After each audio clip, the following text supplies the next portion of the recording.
All right. Hello, everybody. Welcome to this very, very exciting episode of the Comic Room Pod. I'm your host, Spro, and here with me is Mr. Longbox. Mr. Longbox, and this is our 18th episode of the Comic Room Pod, and it is by far the biggest episode so far. Today we got an announcement. As you can see, we are in a different location, somewhere new, somewhere fresh that you guys haven't seen. I'm kind of treating you guys to like a tour recently. We got my comic room, we got Bob's comic room, and now we are in this mysterious place.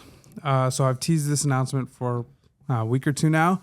And so now it's time to get into it. Yeah, let him know. So let's see, how do I want to kick this off here? I guess I'll start by saying this is the comic room office. This was something that I've kind of always thought about.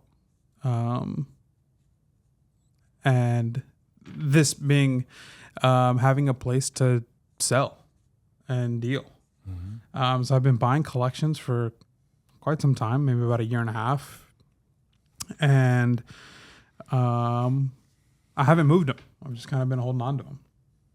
And then part of it was fear of like actually like taking that step. So like I was able to take the step in buying collections, but just being like scared of taking that next big step of like, okay, like now I have to like be vulnerable in the sense of like having a product, believing in my product, and believing that people are going to be satisfied in that product.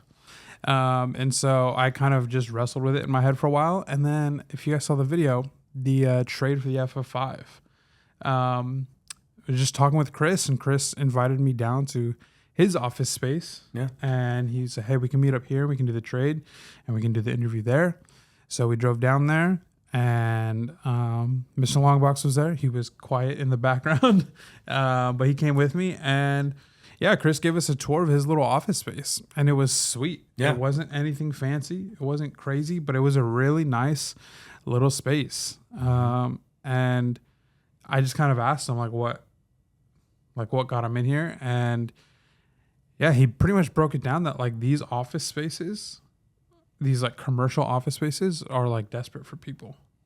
Yeah. Like, and so he was able to negotiate. And so that was kind of like the first, like, oh, I know a couple buildings that have office spaces like that. So I went home, thought about it, edited the video, no biggie. And then another video I did, which you guys haven't seen yet, because I recorded it, and then this happened immediately after. So I had to I haven't had time to edit it because I've been.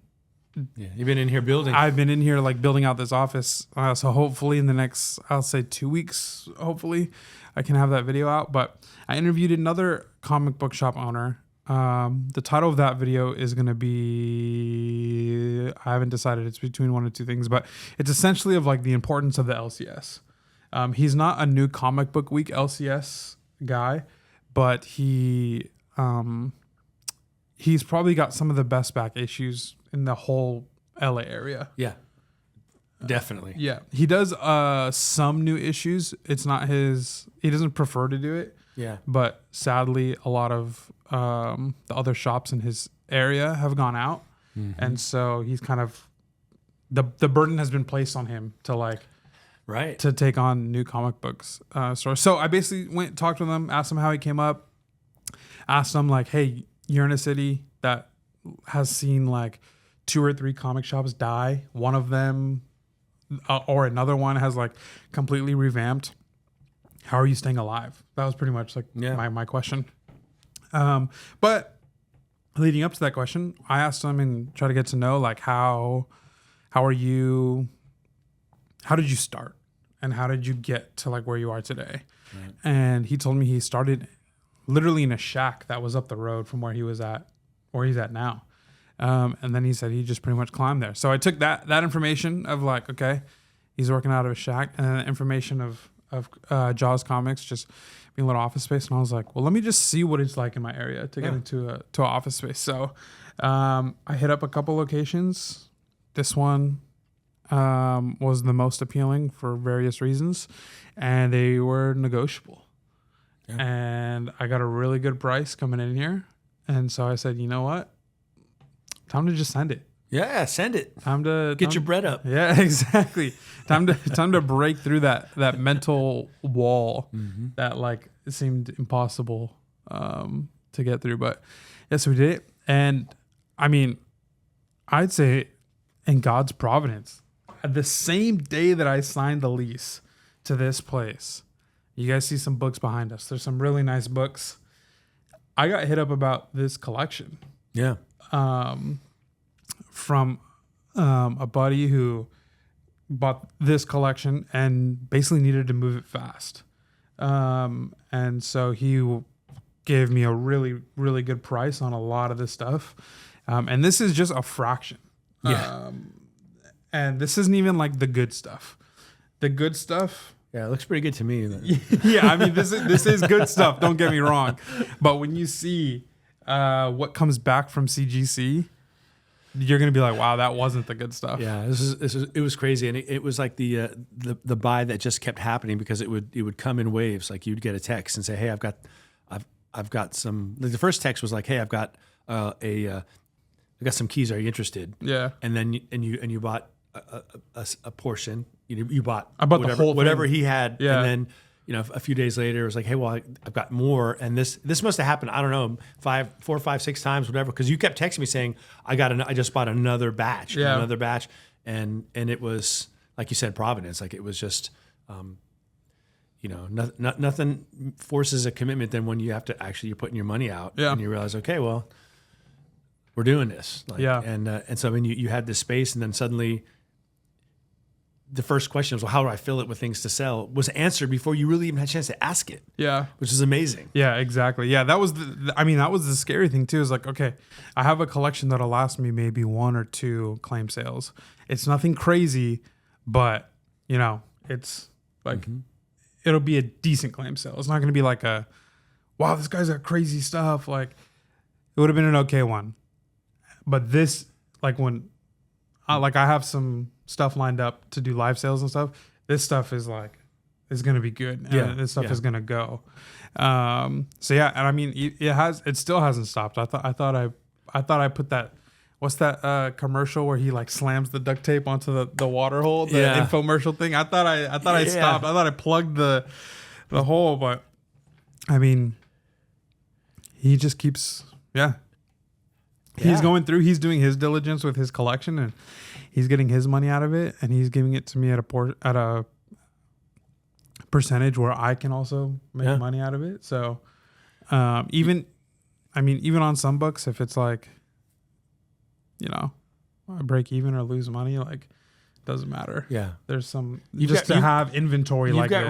You've got room to deal. Make good deals and make it profitable for you. Yeah, and offer a little something. There's keys for everybody in this collection. That's for sure. Yeah. So kind of what you guys are seeing here behind me is, I'm gonna move this mic with me. So this is just like the first row of before 50 ASM 50. So we have ASM 16, which is a low grade, up to ASM 41. And I think this collection had ASM 16 to like 118 or something like that. Pretty much every big key that is in there, that is in that run, starting at 16 was in there. Even dupes. So like that's the first appearance of Scorpion. That's a lower grade copy. I just sent off a higher grade copy. He had 2 copies. ASM 41, that's the first appearance of Rhino. That's a mid grade copy. I just sent off a higher grade copy. So pretty sweet. Some cool stuff. And then down here, some Batman, some Avengers. Again, this first Vision, that's a lower grade copy. I got another higher grade copy. That's going out to CGC soon. Doctor Strange 169, the first solo. That's a mid grade copy. I'm sending out a higher grade copy soon. And I have that whole run too.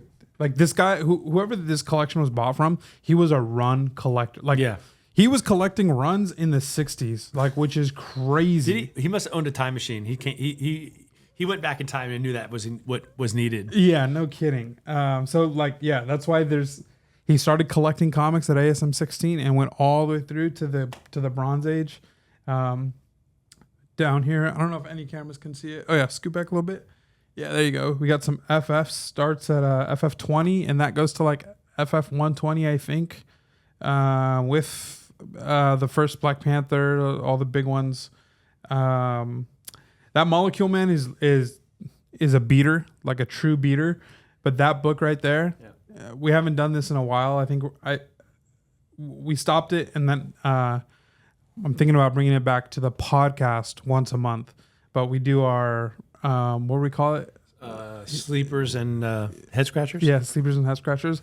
That book is a sleeper. I think that book is gonna blow up because I think that they're gonna make Kang the Molecule Man in Doomsday and Secret Wars, and that's what's gonna be like what causes, because the Molecule Man is essentially somebody in every universe. I think we're going to find out that Kang is all the villains. That Kang is actually Doom.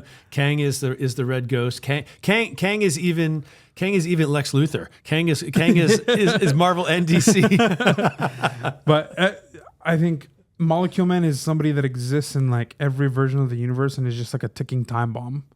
So I think that they will probably make Kang that. And that's first appearance of Molecule Man right here. Yeah. That's first appearance FF20. So I got that. We got the first FF and X-Men crossover. Super cool cover. That's a lower grade. Over here, you guys know that one. First Inhumans, second Black Panther. We got some iconic Doom and Silver Surfer covers. We got the first Agatha cover. Some Neil Adams, Green Lantern, Green Arrow. Iron Man and Submariner. And then, of course, FF96, which Mr. Longbox here cosplayed as. So, that's my inspiration. Yeah. So you guys might be asking, maybe not, but I'll ask it for you and then I'll answer it for you. Is why sell? Like in a time where everybody is selling, like what's the point of selling? What's going to make you different than any other seller? Well, the two biggest things that kind of push me in this direction. Maybe it's three. One, I've been a critic of Comic Cons and prices for a long time. I haven't been shy about it. I've even taken heat in person about it. And it's something that I'm gonna like. I have a spine. Like I'm gonna stand by it, and I'm not gonna like declare these things just for me, but for like, for you and for the other collectors out there who just aren't happy, who might not have a platform to talk about it. And so, yeah, I've been a critic about it for a long time. I've taken my fair share of heat.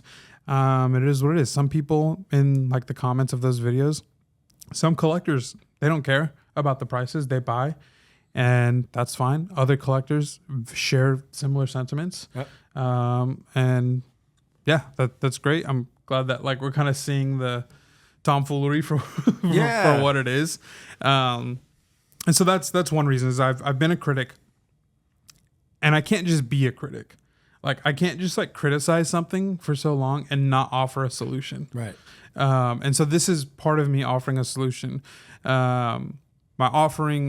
The solution I was offering before was I was telling you guys about Elite Comics and just how a lot of those dealers are great guys. I haven't dealt with all of them, so I can't speak for all of them, but the ones that I have dealt with, I've never had a problem with. Right. They've always been incredibly fair. Some of the fairest deals in the market. I know Ali personally. Ali is a great guy, and Ali, similar to me, just cares about collectors getting books at the right price. And so he announced Elite Expo, and that's kind of like his next step with Elite Comics is let's have a convention where people can actually go to instead of in a live stream setting, but where they can go to and they can buy books in person and still have that convention feel. And I was on the phone with Ali the other day, and he was telling me like, it's part of getting these sellers in the door at a low overhead cost, and they have to still price fairly, even it's his guys that he's, repped for a few years now. But he said, even when we get to the convention, they still have to price fairly because because he's going to do live sales during the convention. And he's like, because when I go live and I do a live sale, if their prices aren't accurate to the market, then the people on stream are not going to buy anything. Right. And so that con inflation, he's pretty much trying to like stifle it. Which would be great. Yeah. I mean, because I would love to, it's in New York, so it might be difficult for me to go, but I love the proposition a lot. Yeah. I love it. It sounds like a lot of fun. Maybe you can convince him to consider a West Coast version of it if this one goes off. Yeah. So I talked to him about doing live sales in the future. He pretty much said, grade your books, price your books.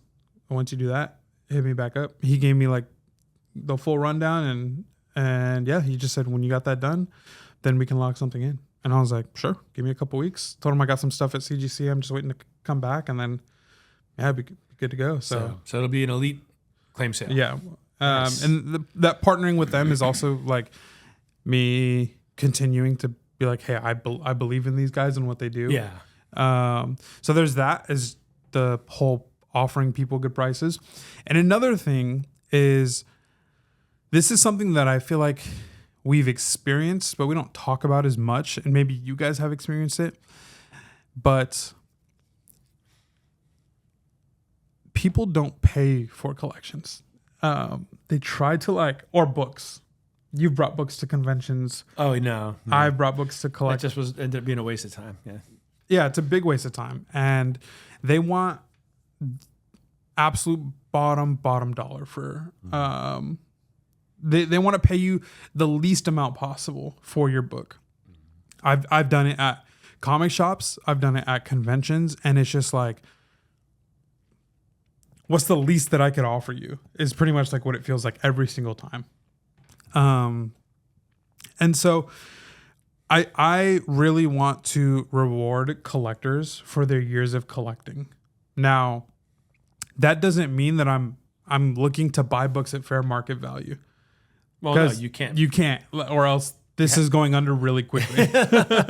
Exactly. Yeah. But I mean, I see it in 3 tiers. You have your keys, your mega keys, your grails, your hot books can even throw in there. Yeah. And those you could probably get as close to FMV as possible. I don't know what the margins are like, but you would probably want to pay closer to those. Yeah, for the really big ones. Yeah. Because one, it's like, I think sometimes you bring those books to sellers and they lowball you on them because they know it's a big ticket book and they want to get max profit on big ticket stuff. But my mindset is, well, why don't you just buy it at a fair price, enough where you can make some money, right? Right. Contribute to your bills. But you know that book's going to sell anyways if it's a big ticket book or if it's a grail or a popular key, like it's going to sell, so it shouldn't be hard to turn over. Right. So you should be able to pay pretty fairly because I should be able to move this pretty fast.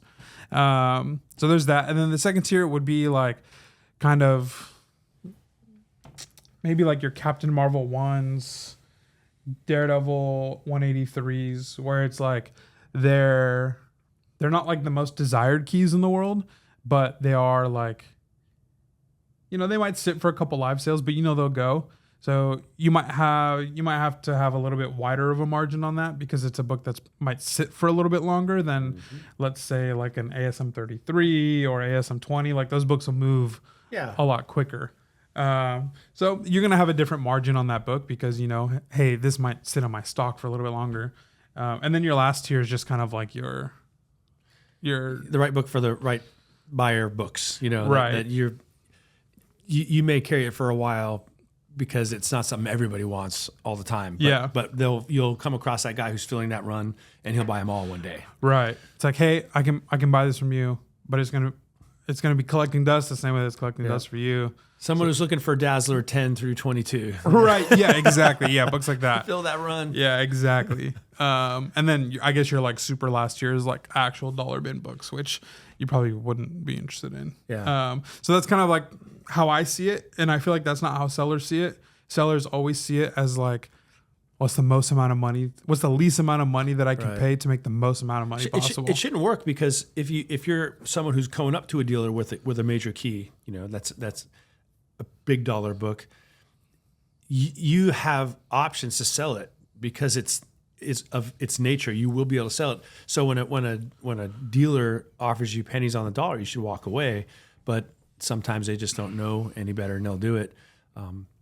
But yeah, you would accept less on the dollar for some of these other tier books from a dealer, because it would take you forever to try to sell them. Like you can't just turn around and sell to somebody. You got $230 books. Good luck, right? Yeah. So you'll take a bit of a discount because you get it all done at once. Whereas the other guy that you sold to's got to, you know, it's going to take some time. Yeah. So I don't know. I've never had any luck on the sales side of things at a convention, though. I kind of have the same experience that you're talking about. You walk in, and the very first thing they do is they look at your books and they're like, "Yeah, I don't know. I mean, I've already got one copy of that. Oh yeah. I've never had this book, but imagine like, oh yeah, I see you've already got you do have a copy of A15, so this one is worthless then to you. Yeah, okay. This happened to you at Torpedo Con. What book was it again? That I had. I brought a pretty good selection of books. Like I'm trying to remember what they were even now. I want to say you even brought like a hot book at the time. Oh, it was first Falcon, which was hot. Because right. The trailer had just dropped. And I have that in a 7.5, so it was pretty good condition. You know, not like 9.2 or something, but and you know, NYX 3, right? And that was hot. And a 9.4, so yeah, because Deadpool and Wolverine, you know, and they're like, yeah, you know, well, I don't really, you know, it's totally fine. No one has to take it, sure, you know. But they're like, and I said, and so they would kind of start with that tack with me, and I'd say, okay, well, that's fine. Oh, hold on a second, you know, that's what kind of bugged me. I'm like, well, so that was your first approach. It didn't work. Now you want to sit down, and I just at that point I'm like, well, I want to deal with you because, you know, and I get it. That's the game. Yeah, but I'm with you. Like, can we change the game at least a little bit? You know, where you don't feel like you have to have a PhD in comic book collecting, or you're going to get fleeced if you go to a dealer to sell your books. Yeah. You know? I mean, there's always going to be bad actors, I shouldn't say bad actors, but it's a profit margin business, like every business is. But I mean, I prefer the honest approach. I don't know if you like literature. You know, if you ever read Steinbeck's The Pearl, but there's this line in The Pearl where the two islanders who are going to the pearl buyers because they have this amazing pearl, and these pearl buyers are supposed to be competing with each other, and the people who are on the island start to speculate that, is it possible that all these separate pearl buyers are really kind of the same pearl buyer? Are they really kind of working together? And the guy's brother says, no, it can't be, because if that's true, we've been lied to and cheated our whole lives. Like the thought of that's too unthinkable, so they just reject it out of hand. Like that should not be the experience of people going up to a convention to sell their books or their dad's collection who passed away or something like that. Yeah, you know?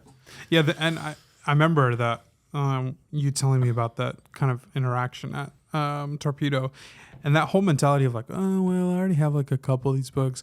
It's like, one, that's like a tactic where they're trying to make you think like it's not worth anything. Yeah. It's like, oh, this is just it.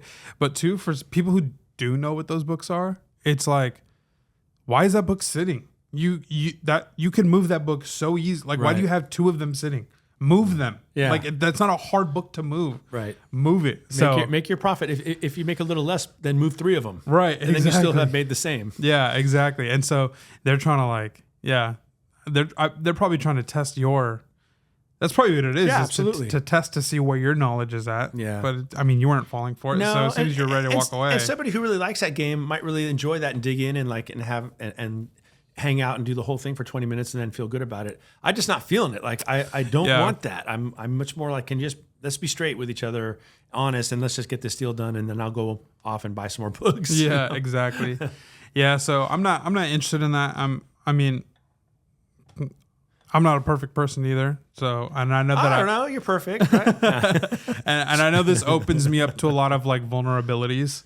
Well, yeah, it's hard to be in business. And you know, I'm ready to learn. I'm excited to learn. But yeah, I want to do better and improve the parts of the hobby that I see there's a lot of weaknesses in. And not that I'm going to be perfect at it, but if I can get the ball moving or be part of the process that like helps the hobby get to a better place, then like I want to do that.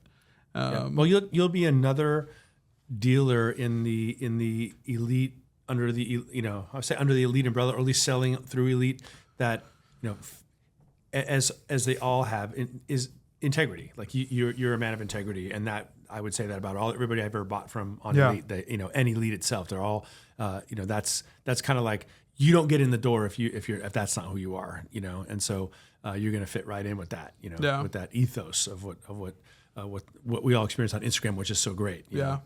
I've just never had a negative experience that, you know, that wasn't my fault. Like if I buy something and I got too excited and I offered too much, well, that's not their fault. You know? That's, that, you know, but that's nitpicking at this point. But yeah. And then the last thing is the reason why I wanted to do this. One, to kind of support my critiques and offer a solution. I don't remember what my second point was. Oh, to reward collectors and to get good books into people's hands in an effective way, both for them and for me. Yeah. And last thing is, I'm a nut about this stuff. Like you and I have like hyper fixated on this for the last 2 years. I know. And I'm not, I've heard you say this before. I'm the exact same way. My dad is the exact same way. Like I don't go like half into something. Right. It's either all or nothing. And so there's a couple things in like my life where I feel like the duration of like giving myself to like a hobby like this has like actually lasted longer than just like a couple months. And I would say one is comics and two is coffee. Like those are two things that I'm just like, I'm a freak over them. Well, as I sit here, I'm looking across the room on the other side of these cameras, and I see you have a coffee bar. Yep. So that might have been the second thing you put in here besides comics. Yeah, literally. So before I was in content creation full time. Before comics, I did gaming stuff alongside my wife. But before I did that, I was working in IT and doing coffee. And so I'm a freak about coffee and just specialty coffee, third wave stuff. And so, yeah, I have a little pour over bar back here. So eventually I will open this space to like an appointment only public type setting. And when people come, I'll make them get you a good pour over. And not only that, but I will also have coffee beans for you guys to buy. So this is kind of like a soft announcement. It won't be ready upon launch. So you guys are watching this, there's a link in the description to go to my website. You guys can go there, and there's not going to be much. It's going to be a very bare bones website. Pretty much everything you just heard me say is what you're going to see on there. I'm not going to have inventory posted. I'll post stuff eventually, like books on the website. I'll post books on my Instagram. Just not there yet, but just a general place of information is what the website is right now. And then hopefully in the next couple weeks, I have a friend who roasts and who does private label stuff, which is it's his coffee, but it's rebranded with your brand, whatever it is. And so I'm working with him, or trying to work with him at least, to get something out. So hopefully in the next couple weeks, I'll be able to offer you guys, I'm hoping 2 selections. So one, hoping to offer you guys like a blend, just, you know, your kind of standard coffee bean. And then 2, for anybody who is also a nut about coffee like me, I'm hoping to offer a single origin stuff. Nice. Which is a blend is like a blend of coffees from different origins, usually from like 2, and it just makes like a nice cup of coffee. That's typically what you get if you just make coffee in a coffee maker and you don't think about it, and it's not Folgers, but like you just buy like a bag off of your grocery store. That's probably what it is a blend. Single origin is a place that it's from one place only. So like African, South America, whatever it is, Southeast Asia.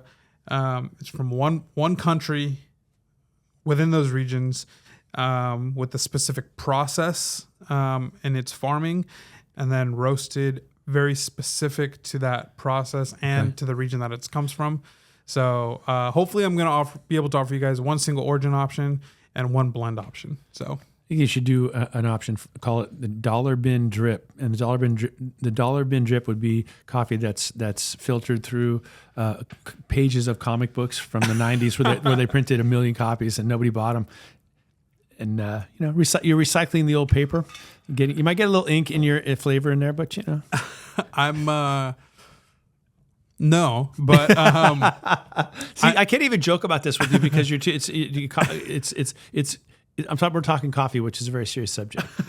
But I'm curious what that would taste like. I'm not gonna see like I'm a nut about it, and I would actually be curious until like what that process would be. Yeah, like. you probably get arrested for like poisoning people with would the ink go through and like I don't know. Yeah, probably, but I don't think the paper would hold because like it's not like filter paper. Like filter paper is like strong enough to hold together, but still pliable enough to get soaked. Or now you finally have something to do with all those Dells and Disney comics that you hate so much. Oh yeah. Dell drip today. Got some a Hanna-Barbera drip. Man, that's actually. I mean, I would never do it, but I'm like curious how the paper would hold in that situation. But anyways, so that's the announcement. This is the office space we're in. This is just a sneak preview of some of the stuff that we have. Website is in the description. Yeah, and follow me on Instagram to join the journey.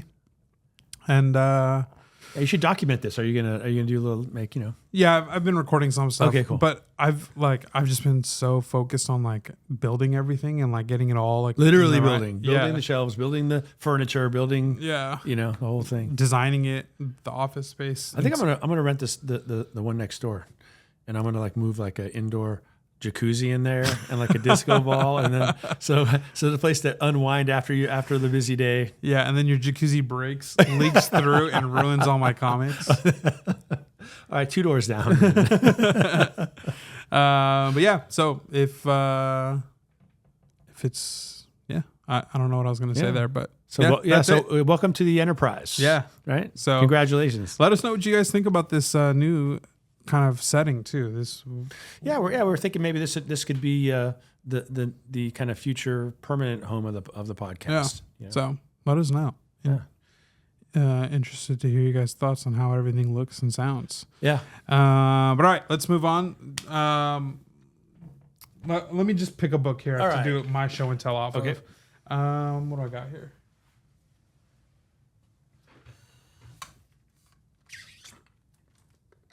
Oh! I'm so glad that you have the fishing wire up because I saw that thing doing a triple somersault on the way down. Let me see. I think I always forget if this is second or third. Do you think being a seller, a retailer, or whatever, however you see yourself, will change how you are as a collector? Sure. I mean, it has to, right? Yeah. I mean, even now, like when I'm thinking about going to like conventions and like, I don't know how much of that stuff I'm going to be going in with my own money. And even like with this collection, like there's an ASM 50 that was in this collection that's nicer than my ASM 50. And you bet I'm swapping my ASM 50 out for this one. Yeah, for sure. At least if it comes back from, I think it's better than mine. It looks better than mine. Yeah, I'm projecting it to be a 6570, maybe a 60, but I don't think it's quite that low. And my copy is a 4045. So if it comes back a 6570, like I'm swapping it. So does that? I've heard that once you start selling kind of regularly, then even though you have your kind of line where you have your PC over here and then you have your books to sell, but a lot of sellers will say, once you start selling, pretty much anything's for sale. Like you will sell, and because you're in the world where you're constantly buying and selling, because so books don't seem irreplaceable anymore. You're operating from a different perspective. Well, you know what's funny is I've not had ASM 16, and that's a book that I've been hunting for. I know it's a lower grade copy, so it's not the copy that I want. But I thought when he first sent me like the video of all these books, and I saw it in there, I was like, I want that book, and I saw that it was lower grade. But then as soon as I got it, I was like, no, let me just turn it over and go buy. Go get an upgrade. Pretty much find the one you want. Yeah. Right. All right. So here we go. This is our show and tell, and this is the I saw the thing back there. This is the second appearance of Green Goblin. This is a lower grade copy, but honestly, just super cool. Yeah, it's a sweet book. I didn't know about this book, honestly. I mean, obviously, I knew there was a second appearance of Green Goblin somewhere. I just didn't know it was this copy. Yeah. And this was a book that probably when I saw it in the collection, it quickly became one of my favorite books out of the whole collection. Like, this is probably top 5 books in the whole collection. Yeah. And let me tell you, I'll give you guys a sneak preview. There's an Avengers 1 in this collection. A very likely high-grade House of Secrets 92 in this collection. Fantastic Four issue 3. Like, there was some big books. And you know how that was for me to look at this really a solid grade. Yeah, it should FF3. Be 4.0, 4.5, I think. A little chip missing at the bottom, but I mean, otherwise a pretty sharp book. I took a picture with it. Yeah, he did. But this book right here, I've never noticed it before. So buying this collection was the first time that I noticed it. And I just thought it was super cool. It's got Human Torch. It's got Green Goblin. It's got J. Jonah Jameson. Yeah, it's cool. Spider-Man. Cover. Like, it's kind of got everything. Yeah. And I like this cover more than the first appearance of Green Goblin, for sure. Yeah. Just because Human Torch covers, they're so cool. Yeah, they are cool. They are so cool. That's probably the reason I got into collecting Fantastic Four, because I love the thing, but I just love the Human Torch side, and it's the Golden Age character. Yeah, cover gold, Silver Surfer. Oh my gosh, what am I talking about? Human Torch. Human Torch covers are, bright, blazing. I love orange. Yeah. So yeah, I have there's another early one, FF23 or ASM 23, and there's some other really early Goblin covers, but yeah, this one's cool. I feel like if you can't afford the first appearance of Green Goblin, which I can't, at least not for my personal collection, right? This is a pretty sweet cover. It is, and it's relatively cheap too. Kind of under the radar, weirdly. Yeah. In second year ASM, yeah, and a second appearance of Goblin, pretty good deal. Yeah, that's sweet. Nice. Good book.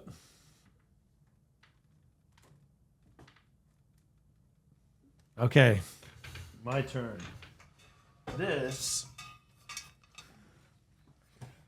is my show and tell. Fantastic Four issue number 29. Nice. This is a recent acquisition.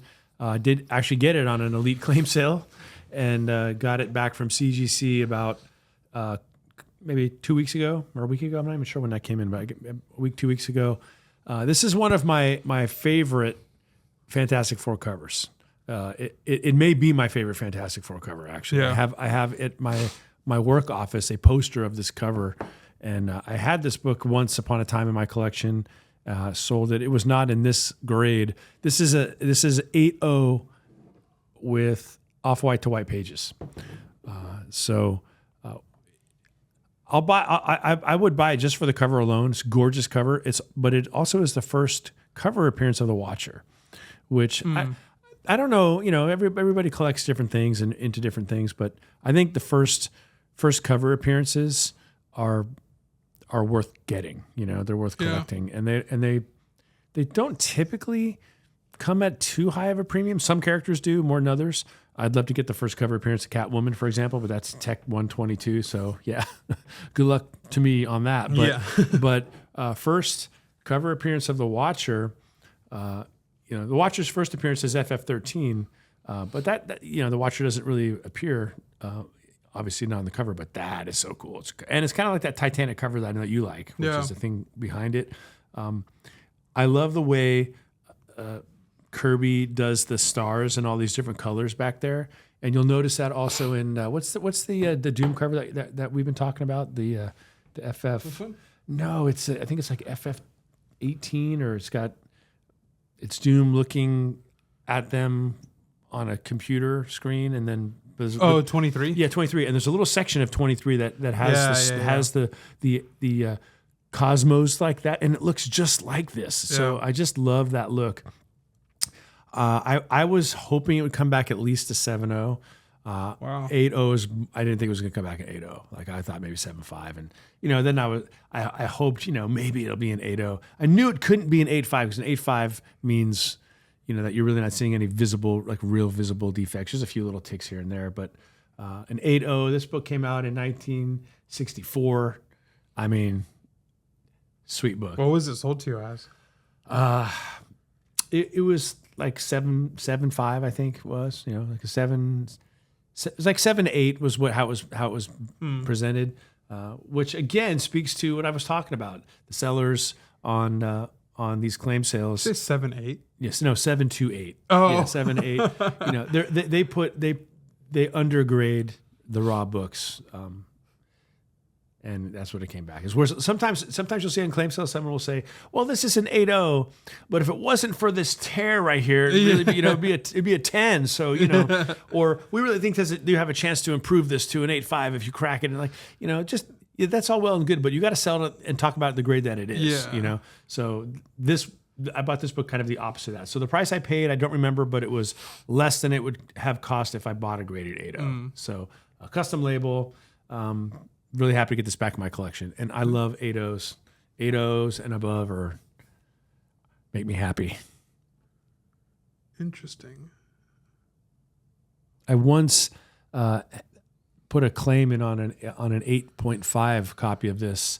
One of the sellers online, and it and then the guy had to write me and say, "Oh, the guy just sold it." And I was so bummed. Wow. And it was a ridiculously cheap price. Like, whoever, as fast as your fingers could type, someone claimed it. Man, I probably like looking at this. I'm probably pricing it at like a 6.570. Yeah. That's you crazy. pressed it. Because there's like that little. Yeah. That little chip. I thought 8.0 was a really nice a nice grade for this. Down here. Yeah. Wow. Crazy. Yeah. So I should show you. Bless you. The books. It was a. I don't know if I'm going away from the microphone. Oh yeah, you are. It was an 8. Yeah, I see what you're doing. Okay. Yeah. That book came back in 8. I think I had about 22 books in this CGC order, and it literally within the order itself, it doesn't make sense. Some like what I want to show you at some maybe I'll bring them to the next podcast from the very same order. So I'm assuming it's the same grader. I've got books side by side that have the same grade or close to it, but they don't look anywhere close to the same condition, Joshua. I don't get it. I can't figure it out, Interesting. Look at the front cover, the back cover, the pages, but. That book's not for sale, by the way. No, it's not for sale. Well, I mean, if someone wants to offer me $5,000 for it, sure, he can have it. Yeah. No, it's I'm not going to sell it twice. I don't say regretted it, but I've always wanted to get it back in the collection, and I doubt.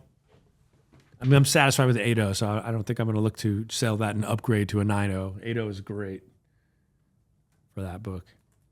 So, but I've given up on the thought of collecting all the FFs. I think that would be an empty search to try to do. I mean, Yeah. You become a slave to a run-filled I got them all. You let me know. Well, you do have, you have some hole fillers for me even on this wall, but. I've got 20 through 115 or whatever. So. Yeah, great book. That book is actually talking about the stars. Those FF covers with the stars in space have entered my want. Yeah. Well, then that's when you want to get. Yeah, so I've been looking at it.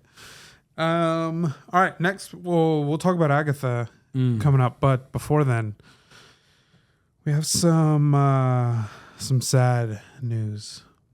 The Yankees lost the World Series in probably the most embarrassing way possible.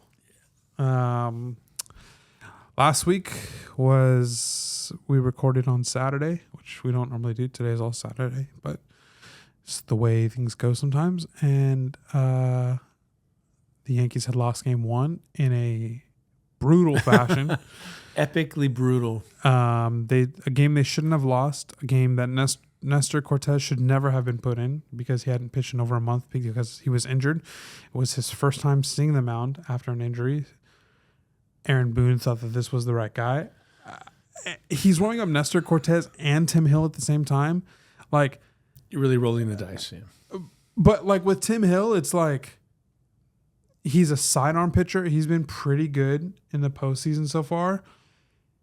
Lefty versus lefty against Freeman. I feel like you got to go the wonky guy. Yeah. Like you have to go something that's going to shake up Freeman. Now, I don't know what Freeman's career against Tim Hill is.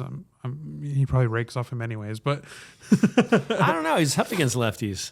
But yeah. I mean, it took until game 5 where the Yankees, and I could have told you after that home run, don't pitch inside.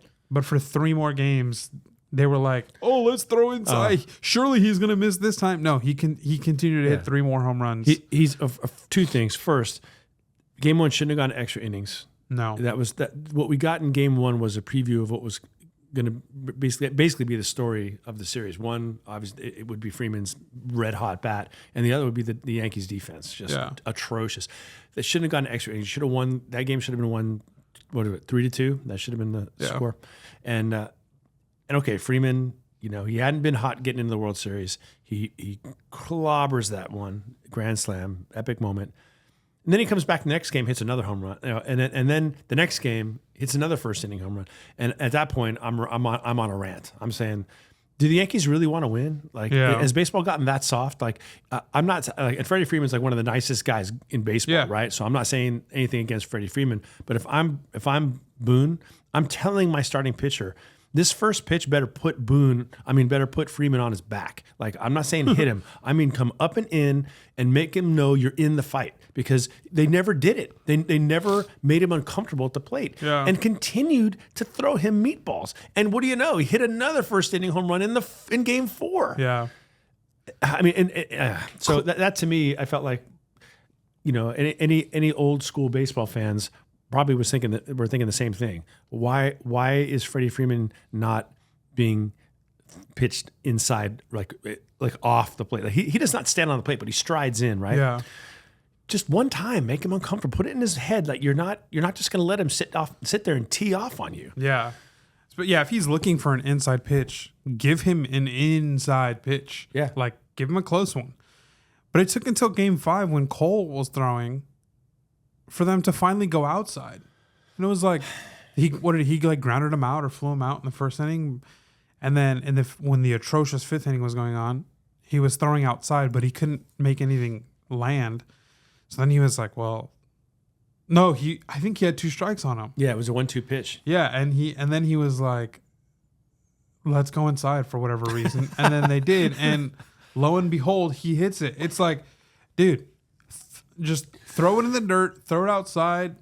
Don't give it to him inside. Right. Like, you guys you don't know how to command those pitches against him. Not 1 and 2, not in a 1-2 count. Like, you have count leverage. You shouldn't give him anything close to his happy zone. Yeah. In that situation. So that was brutal. Yeah, because that ball came off. Was it?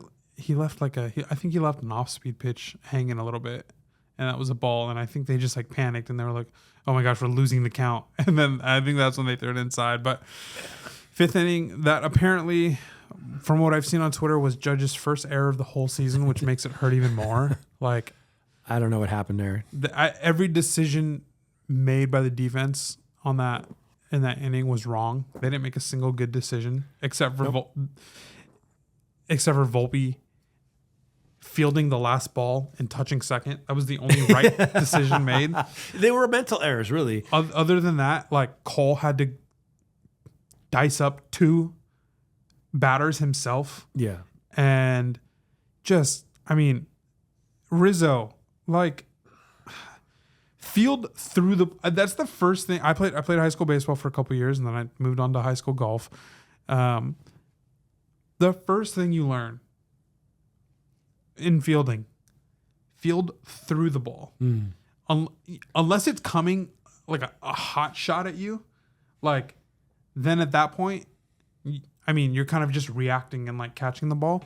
But even if it's just like, if it's like a, you know, your normal grounder, even in like the shortstop step back motion to field, they might not be running through the ball, but they're still positioning themselves where the ball will meet them, that their momentum is going forward. They're making the next play as the ball's coming, basically. Right. And so the every play, unless it's a hot shot to one of the corners or a line drive to one of the middle infielders or something, when you're fielding it, whether it's you're running towards the ball to field through the ball, or you're doing the little like middle infield dance of fielding, you're still putting yourself in a position where when the ball is in your glove, your momentum is moving forward.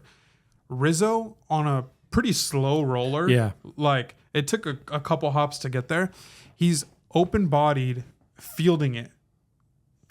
Yeah, so he's on his heels almost when he feels, and then so now if Cole and he didn't cover first base, then there's no play. Like there's no way that Rizzo can make a play. Yeah, he can only. But what's Cole doing? I think Cole, the bag. I think Cole should absolutely be at the bag 100%. But I give him both faults on it, but I give Rizzo more fault on it because that's your pitcher. You need to get him out of the inning. You have to you have to do whatever you can to get that out. Cole's going through a lot. 5 unearned runs, or not at that point. I think it was a 1. Yeah, I think 1 had come in at that point. 1. Still, 2 errors are happening. Like he had to lock in and strike out 2 guys. Yeah, get him and out. Get him out of the inning. Like that is your job as like your pitcher is controlling the game. As a defensive player, you're there to support the pitcher. And Freeman's on deck. And Freeman's on deck. Get out the inning. Because now it's 1 and 2. I mean, when Freeman has the big hit that plates, two runs. Yeah. There's 2 outs. It's 1 and 2 outs. I mean that you easily could have gotten out of that. But so many things went wrong. Volpe, he fields the ball. You got to know, and I never played baseball outside of Little League, but I've been a fan all my life. I was a sports writer for 10 years, right? So covered a lot of baseball.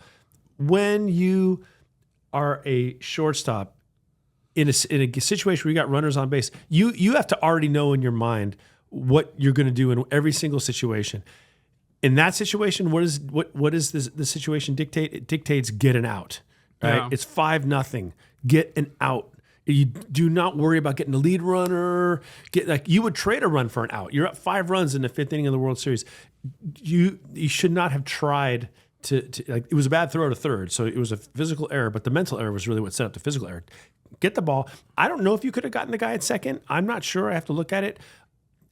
You most definitely could have gotten the runner at first. It's a routine play if you throw to first. Now you got second and third with 1 out. Yeah. And I think in that situation, but it's not the end of the world if those 2 runs score. You're still up by 3. Yeah. But you don't get an out. Now you open the door to what exactly what happened, which is the big inning. Yeah. And you put your pitcher under way more pressure. And if there's an open base, I'm not saying in that situation that you would walk anybody, but at least Cole has that option. But now you really put him, who's back against the wall.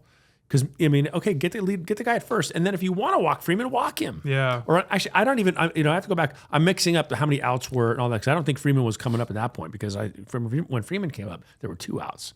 They didn't have any outs until he struck out 2 people, which I think was after the Volpe. Yeah. So, I mean, that was incredible that he managed that. Because I think it went Judge, Volpe, 2 strikeouts, Rizzo, Freeman. So imagine if Volpe just throws to first to get out of the inning because he strikes the next 2 out. Yeah, and he honestly, Cole probably still strikes out. I mean, Lux, who knows? But he's got Muncy right after that. Right. Muncy was over 16. He was a hot pile of garbage. Well, in the World Series. Yeah, but when Muncy plays the Giants, he's Babe Ruth. Though. That's and that's why it's so weird for me to watch Muncy hit against any other team. So I'm like, he actually swings and misses sometimes because when he goes against the Giants, he hits everything in the water. Like he's a monster against us. So yeah, I was getting these texts from Josh who's texting me. And I was in the middle of I foolishly scheduled some kind of Zoom meeting that night. So I watched up till it was 5-0. Then I was in the Zoom meeting and I'm watching on my computer and the box score on my laptop and seeing these runs come across, and then I see my phone light up, and I'm like, it's just brutal, man. It's just absolutely brutal. So I'm wearing my Giants jersey because as a Giants fan, the only defense I have against the fact that I live in Southern California, have to endure, all the Dodger fans celebrating as they should, is just to retreat back to the hard shell that I had to have for so long when the Giants went basically my whole life without ever winning anything. And so I've been there. I've done some hard times as a Giants fan. I was spoiled in the 2010s, of course. But now I got to get back to the hard shell. Yeah. I stick it out, Oh, here's what's funny too. When the Dodgers won in 2020, bless you. When the Dodgers won in 2020, Mickey Mouse ring. Everybody is like, well, no, it counts. It's not our fault that it was a shortened season. It's not our fault that it was only a 50-game season. We're the world champs, and you see all this stuff, right? And I'm thinking like, it's a half ring. You think you're half ring, but whatever. I'm not gonna. I think it's kind of cheap to like try to take that away from a Dodger fan. Like, sure, they won it, but it's kind of funny now that they won like a legitimate 162 game season, the whole thing. You're hearing them say that. Well, this one means more because it's exactly. Like they're saying it. Yeah. So I feel like y'all gaslit me for yeah. But yeah. So anyway, this is just me reminding myself. This is my Barry Bonds era one. This is not the one from the time when they were winning. This is from the times when they weren't winning. When they lost in 2002 to the Angels and blew their own 5-run lead in the oh my gosh. So I'm back to being like hardened, live with it. Because what choice do I have? I saw you say congrats on Facebook. Well, and I'm like, you're too nice. Well, yeah. I'll say congrats to my parents. That's it. No, I'm not saying congrats to anybody else. But here's this is exactly what I said. I said congratulations to my Dodger fan friends. I hate it, but. And then I think I just said, but I'll take my consolation in you guys being happy because they're my friends and sure. Like they're happy. That's the lone consolation I have is that they're happy. But I still hate it though. I mean, I don't like seeing the Dodgers win championships. Yeah, I'm a Yankee fan because of Jeter. And just watching them, I've said it before. I've still rooted for the Dodgers, like because. Live in LA, go to Dodger games, have a lot of Dodger friends. So, like, I'll generally root for them. This World Series made me hate, like, half of that team. So, like, now, I'll still go to, I haven't been to a Dodger game in years, probably pre-pandemic. I'd still go, but I don't think I can just root for them, like, casually like I was. Where I was like, oh, LA team, I love seeing LA win. Like, the way that the Yankees embarrass themselves and just the way that some of those pitchers and the way that Freddie Freeman just owned us, I just can't. Like that little dance thing. I can't. What I want to say about the dance, I can't. But yeah, it's like I can't. Freddie Freeman's a good dude. Cool. You're not a good dude against the Yankees, so I don't like you. Yeah, that's fair. Welcome to my club. Like this is every time the Dodgers take the field. Yeah. So last thing we'll say, because this sports segment is taking up a little bit, but we should be watching a Game 7 tonight. If the Yankees, even with Shohei and Judge being silent the World Series, we should be watching a Game 7 tonight because Game 1 should have been the Yankees if Boone managed well. Right. And if defense was playing defense. Game 2, that was a solid Dodger win. Game 3, that was a solid Dodger win. Game 4, the Yankees won. Solid Yankee win. They showed up. They didn't just win. They won. Yeah. They won. They poured it on. Game 5, they did the same thing. They were like, we're here to win. That momentum. We were talking about it. We're like, wow. We were starting to talk about it. Like, I text you. I said, do you think when it was 5-0? I'm like, do you think Cole could give you guys a few innings in a Game 7? Because now I'm looking at going, wow, the momentum has clearly shifted, and I think there's going to be a Game 7. Yeah. So they should have won Game 5, but they defensively shot themselves and said, nah, we'll do worse than what little leaguers would have done out here. Like, I guarantee you could have put like a little league World Series championship team out there, and they would have fielded those balls and made the right plays. I guarantee you. I guarantee you, a center fielder of the championship team of whoever won the Little League World Series, whoever that starting center fielder is, does not drop that ball that Judge dropped. Given that little kid's probably also not making that catch into the wall that Judge also made, but he's definitely not dropping that fly ball. The Little League World Series is brutal sometimes to watch because they are just kids, and it's just, unless you're just an evil person, your heart breaks because these poor kids, somebody gives up a big inning, a pitcher, and then he's doing his best to keep his composure, and then he sees the manager like take a step out of the dugout, and he just starts bawling. Like, it's just like, oh man, somebody like help that kid out. So they should have closed it out. They didn't. No, that's the truth of the situation. Is they lost. The World Series champions are the Dodgers, but assuming they just played fundamental baseball as they should have, they probably get out of that game clean.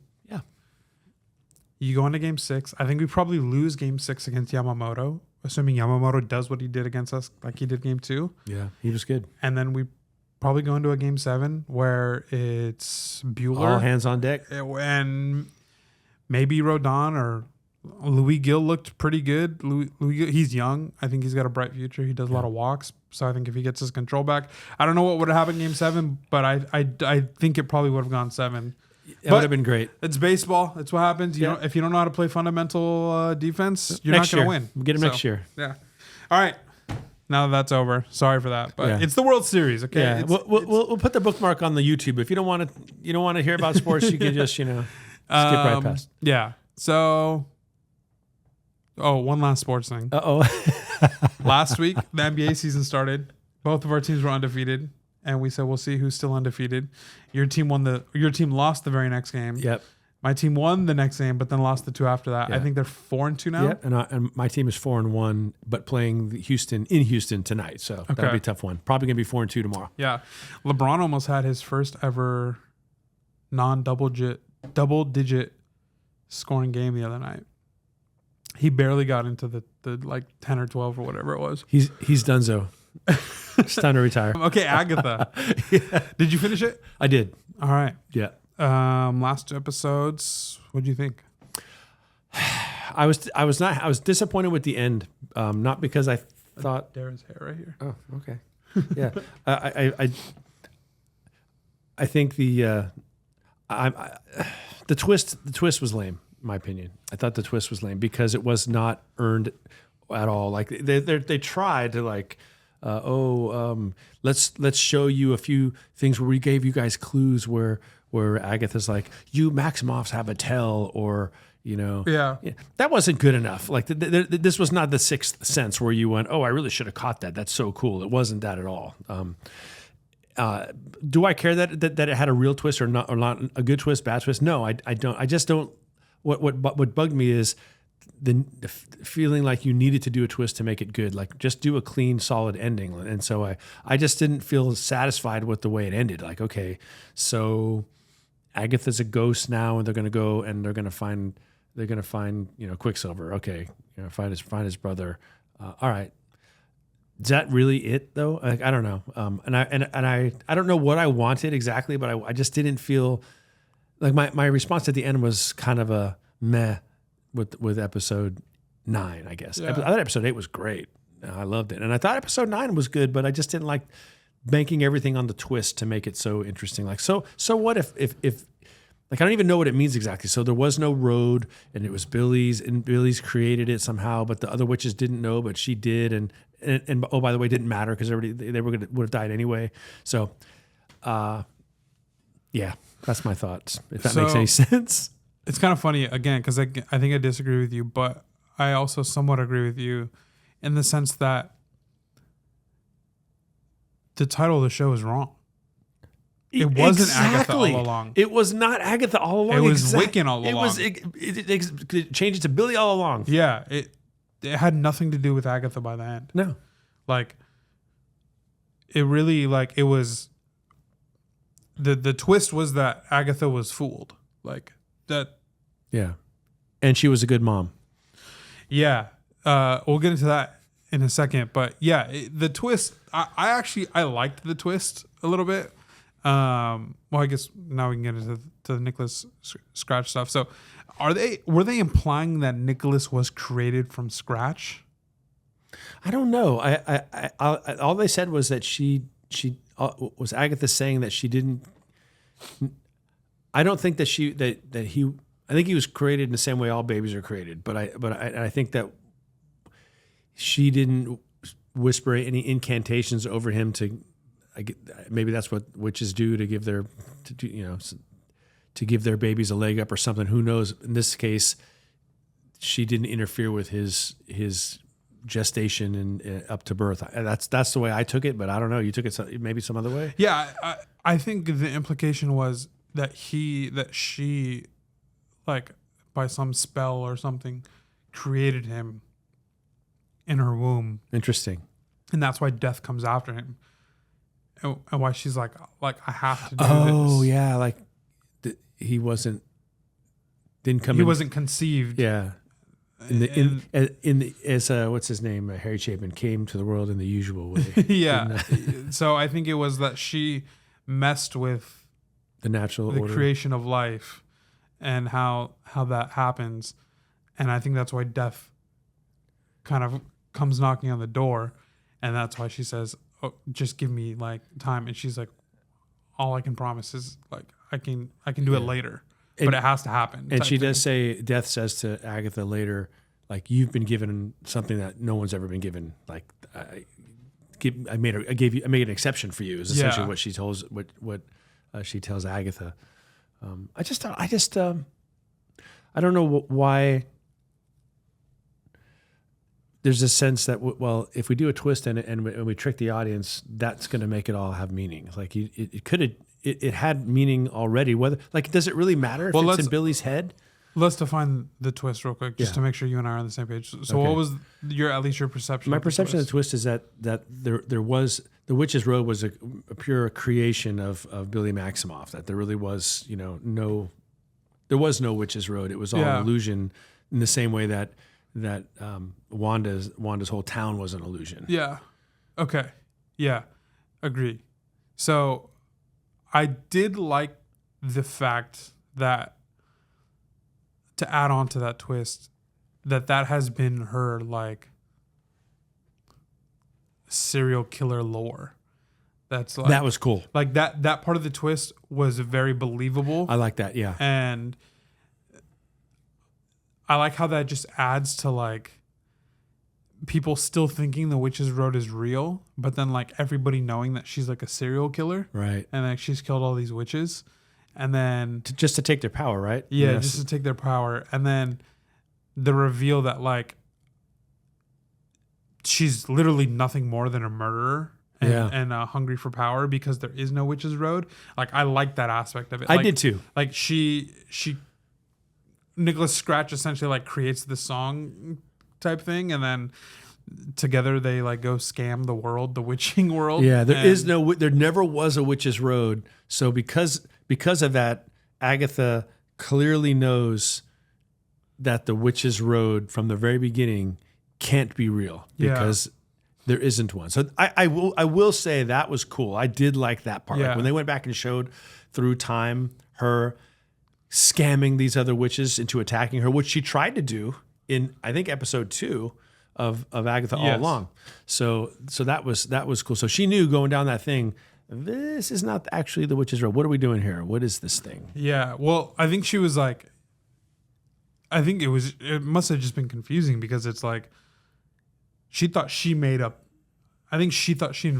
that whole thing. Yeah. So when they go down there, I don't know if she's thinking like, this isn't the witch's world, but I think she's like, I've been pretending this thing is real for hundreds of years. And now we actually summoned it. Now we're on the road. Yeah.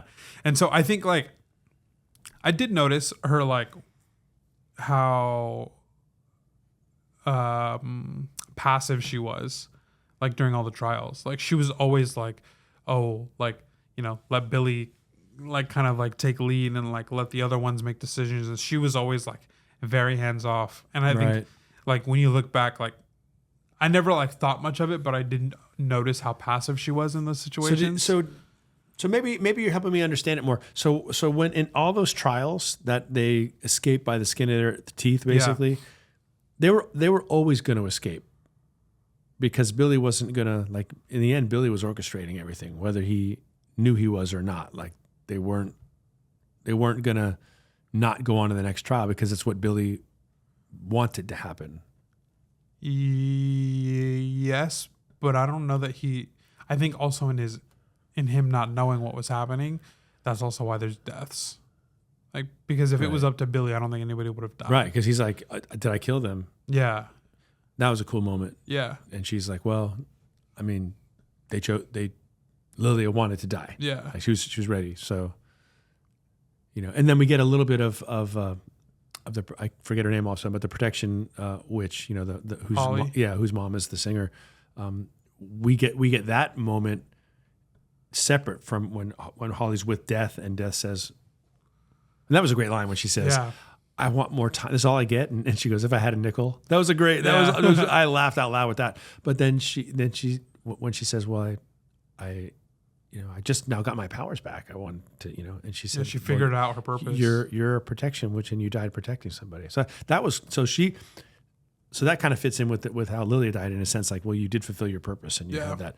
And then you get Jen who in the end is now going to be a character living in the world. That also was cool because Billy's freaking out thinking he killed them all. And Agatha says, actually, you saved one. Yeah. I was going to kill them all. Yeah. As I've done many, many times. And there's one of them who's still alive in the world because of you. So, yeah. So all that was fine. All that was good. Maybe I just would have been happier if they could have just shown us Billy's room in the first couple of episodes. I don't know how they would have done it, or through flashbacks or something. So when at the end, when they show us when he's looking around his room and he's seeing like, oh yeah, that would have just, you know, made it a little bit more like, oh, I should have noticed it. I didn't get that. That's what I want to see with the twist of like, oh, I should have seen it but didn't. And I don't think that was fair. I don't think there's any way we could have seen it. Yeah, because I think the setup was in Agatha's confusion and her passiveness with everything. But it's like, how do you read into that? Like, I didn't read into it. Like, I felt it. Like, I've definitely felt like, oh, she's being weird. Like, she's not doing anything. And like, everybody's asking her, oh, you've been here before. Like, you're the only witch who's ever survived. Like, what are we supposed to do? Right. And she's like kind of clueless. Yeah, she's never been there before. And she does get a redemption arc. Yeah. We had talked about that. She does, because at the end, now I'm not really sure if that was exactly as she had planned it, but she could say to Lady Death or to Death, well, here he is, as I promised. Yeah. Take him. I got my power. I'm on my way. And then he says something to her and she stops.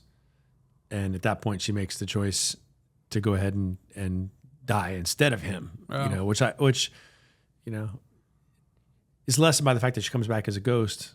But I was glad because I do like that character. I mean, I'm interested in the character. So what do we get with her as a ghost? Is she going to stay a ghost in the MCU, or is she going to find a way to manifest back again? It is witchcraft, so who knows, right? Her death scene, either my memory is just like, I'm not remembering it well, but I feel like I didn't even like register that she died. Yeah, she kisses Death, and basically it's almost like she's a kiss of death. Yeah, like she all of her life force is sucked away, and she just kind of lays down. She starts, her skin kind of folds in on itself. She turns, right, and then she just sinks into the earth, and then flowers come. Right, up. That's right. Oh, I think that was AI too. Dara and I were like, with the whole like flowers, and it looked like AI. Like it didn't look like computer generative. As soon as like the flowers started popping up, Dara and I were like, "Is that AI?" And then like they did that whole sequence of like flowers and like the grave. And so I totally forgot about that whole segment. Yeah. So, and just like that, 5 CGI engineers are out of work. Yep. It sure looked like it. I don't know. We'll see. Yeah. But so I liked this series. Also, where did her gray hair come from? I think that's what was confusing to me. I think that's where my confusion of like, she didn't dye gray hair. No. So I think that's why I was so confused, is because like this is not a projection of the last time we saw her. So right. I think that's why my confusion of like was how did she die? When did she die? So Agatha, getting back to what you're saying about Nicholas Scratch, having absorbed the power of dozens of witches over the years, she must have been the most powerful witch, ever, with the exception of the Scarlet Witch. Yeah. So if anybody had the power to create a life from nothing, from scratch, it'd been her, and maybe even the power to deny death at some point. So yeah, she's. I mean, that was forecast a little because her mom was a ghost, and Death's like, I hate ghosts because they won't admit they're dead. Yeah, it's just funny. And so that's her stubbornness. So on a scale of 1 to 10, what would you rate the Agatha All Along for a Disney Plus show? I'll say it's better than most. Not rewatchable. Like I would have no interest in rewatching it, but better than most.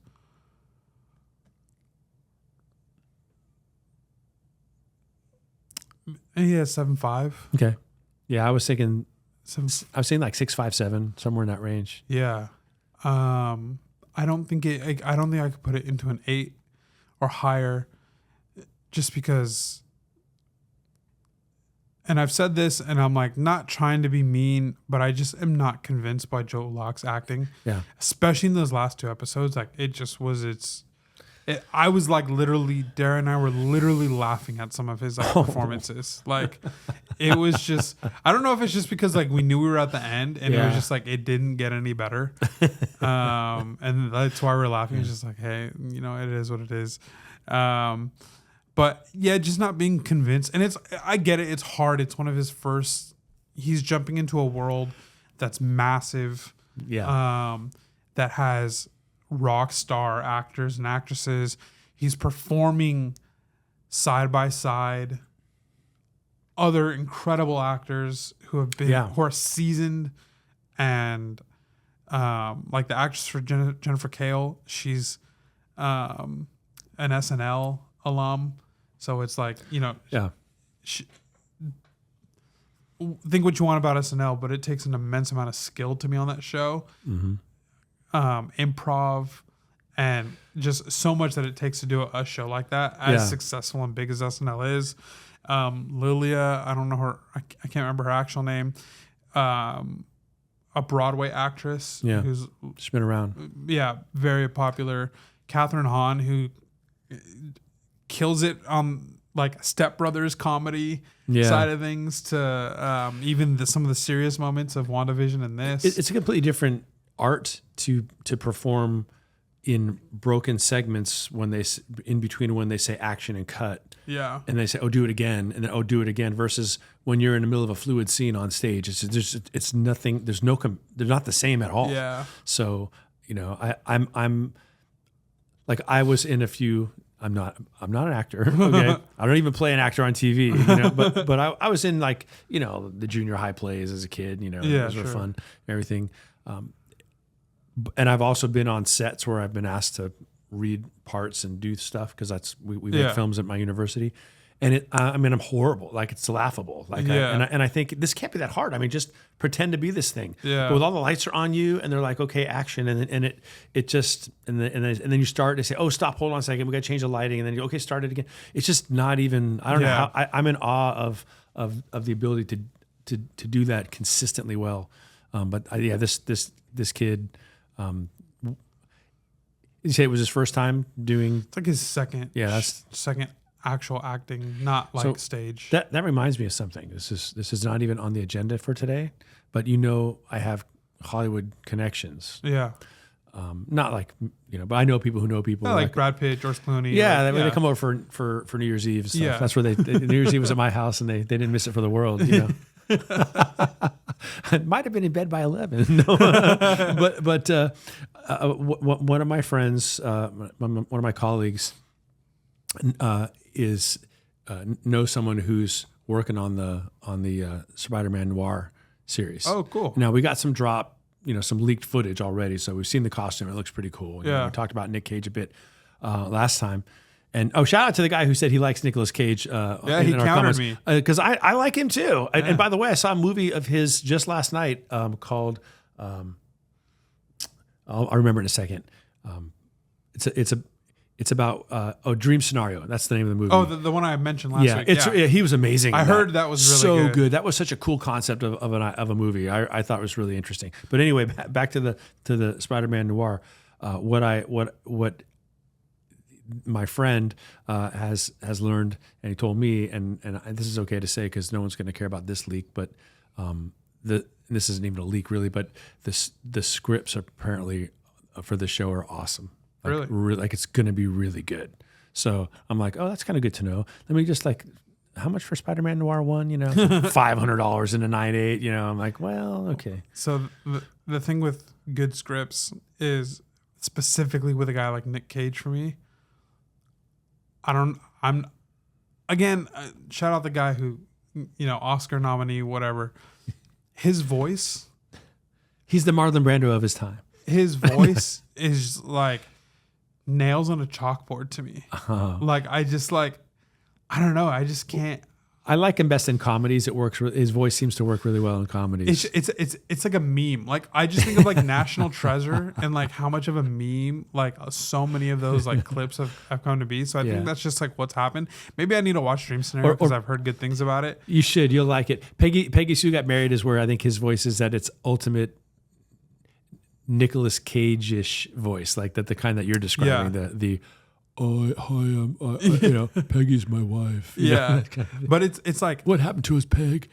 Star Wars: Attack of the Clones has an incredible script, but the acting is so cheesy and corny that you can't see the script for what it is. I've seen that movie so many times that like I'm past like the whole Hayden Christensen angsty teen type thing, which is what he's supposed to be. But his voice can be a little like monotone angsty, which is like tough to listen to. Yeah. But seeing that movie as many times as I've seen it, like the scenes with him and Padme, like those are actually like really good lines. The delivery just falls so flat sometimes. Well, you're right. I mean, a good script. There's so many ways a good script can be wrecked. Yeah. Does it translate to the screen? And so many different things. I did take a peek to see what the value is on Spider-Man Noir, but it's too late. It's already bumped. Yeah. Yeah, the ship sailed. Yeah, but I mean, I'm not. Yeah. I can't not be wrong. Or no, that's not right. I'm not above being wrong. Yeah. Or proving wrong. The Cage's performance in Dream Scenario is really, really good. And I've really only seen his meme performances that people have memed. And he plays a character that fits somebody who would have an annoying voice. Like he's an annoying character. Yeah. He's not really likable as a character in Dream Scenario, but I won't say anymore. It's worth watching. You'll like it. All right. Yeah. It's a thought-provoking movie for sure. Yeah. Jennifer Cale. So back to Agatha. Jennifer Cale being alive. I didn't know this. Apparently she is cousins to Johnny Blaze. Oh. So okay. Her being alive and escaping at the end leaves room for her to like maybe go meet up with her cousin Yeah. Join the Legion of Monsters or something, maybe. And again, more Mephisto connections there. Yep. I'm honestly, I would have rather not have the Agent of Mephisto line if they weren't gonna like. You know what would have made the show like an 8 or an 8.5 for me? And I told Dara this as soon as we finished watching the episode. Is the show ending, cuts to black, or maybe a post-credit scene, whatever. And then the camera turns on and it's fiery and it's red and it's just like you're looking at the ground. And then the camera pans up and it's Mephisto sitting on his throne looking annoyed. Like annoyed at like all of like the child's play and like treating like the mystical world and magical elements with reckless abandon, like it's a toy. Exactly. Yeah. And then just him like shaking like some sort of frustration or like just something where he's like, okay, like it's time, like saying something like, you know, it's time to end this or something like that, where it's like, these people have played in my field for too long. That's right. And now I need to step in. Yeah, well, the cat's away, the mice will play, but no more. Yeah, exactly. Yeah, you've had your time. That would have been cool. And honestly, like that would have been super cool. And yeah, I think it could have been like a great setup where it's like the show is still about Billy, the show is still about Agatha. You're not taking anything away from them, and it still fits in with the story. Like it with Agatha's lack of ability to like kind of take things serious, and there's consequences for that. Like I feel like we haven't really seen her pay for what she's done, and so I think that would have been a cool way to she had her redemption arc, but she still has to pay, and that could have been it would have been more interesting than her returning as a ghost. Would have been for her to go into the ground, the flowers come up, and then you have that scene that you're talking about, but she's there for some reason. Like she's like standing on the carpet. She's been called to the carpet to answer. That would have been amazing rather than let's go find your brother. Like, okay, really? That doesn't move me to watch the next. Like I'm not on the edge of my seat for you to find your brother. I would have been much more interested to see, Mephisto's going to deal with this now. Yeah. That would have been cool. That was the thing. I wanted to see Mephisto show up. Yeah. And I think it could have worked too, because if I remember in that last scene, Agatha is essentially saying going back to her saying, I hate ghosts. Was it her who said that, or was it Death? Death.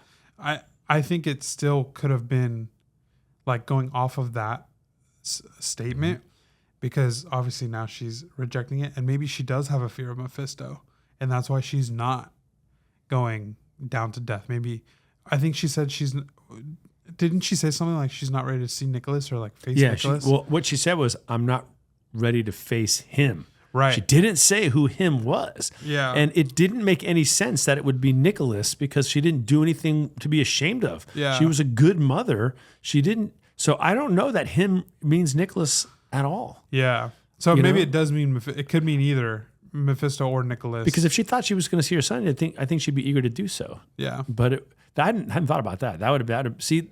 I think that's why I thought that, is because exactly what you just said.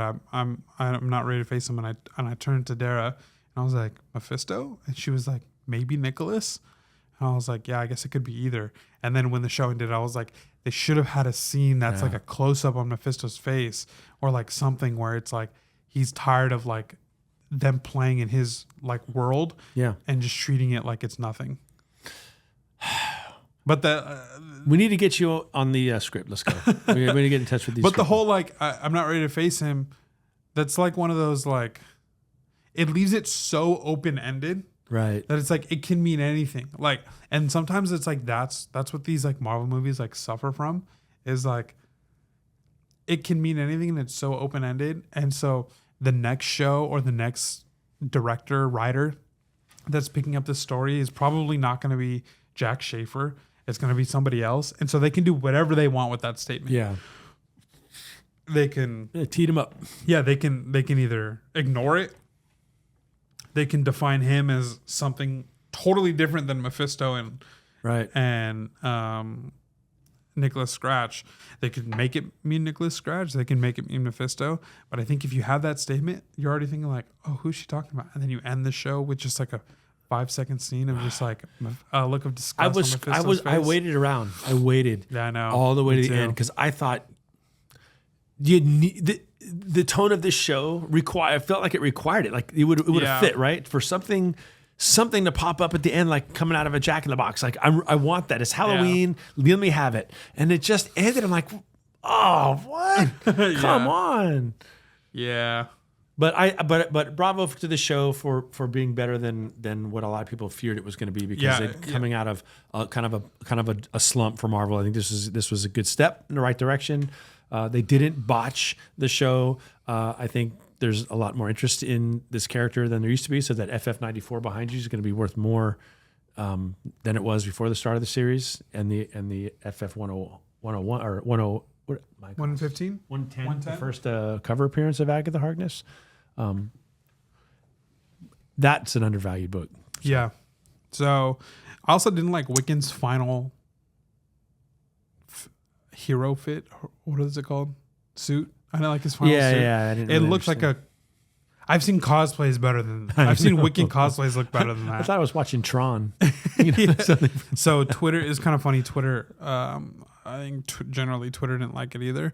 And so there's some people who like put side by sides, like comic book Wiccan, and then the one of him like floating down, like where you get like the full look at his suit. Yeah. And they were just like, nah, don't put these pictures next to each other. Like, don't do that to him. You had one job. They gave it to you on a comic book. Just make it look like that. Yeah. Come on. Anything else? No, I think that covers it. We have time to talk about the Penguin next time. Well, I think by then, the first season will be done. No, I think it's like 2 or 3 more episodes. I think it goes to the middle of November. Okay. Yeah. Are you fully caught up now? I think I am. I'm through episode 5. Is that caught up? Or is there one more? I think one just dropped. What was the last thing you saw? Last thing I saw was him down in the tunnels saying, "This is my new headquarters." Okay, so you got one more. Okay. Oh, cool. Good. I love it. So good. But, a lot of the Batman, because the Batcave is down there in the train system. The Batcave is under Wayne Tower, which is where the Wayne terminal is, and so Matt Reeves said Batman's not in it. He didn't say Bruce Wayne's not in it. So okay, he's in that. They're now operating out of the same system, which I find really interesting. Yeah. Who knows how many miles apart, but they're both operating out of the subway system. So it's a really good show. Yeah, it's really, really good. It's good. Next episode, some big arcs for a couple characters. Okay, cool. Yeah, some I'll watch it tonight, maybe. Some big stuff happens. So, everybody, thanks for watching. Appreciate it. Thanks so much just for supporting us so far. Yeah. And hopefully we have won over your continued support. Yeah, we appreciate it. Link to my new website is in the description below, as well as my email. So if you got stuff you want to sell, email me, joshua@sproscomics.com. We'll gladly hear what you got. Check us out on Instagram. I'm at Spros_comics. Mr. Longbox is at Mr.Longbox. Thanks again so much for watching. If you like this episode, give it a like, hit the subscribe button, share it with a friend. For our Spotify listeners, shout out to you. Appreciate you guys for listening. And we'll catch you guys next week.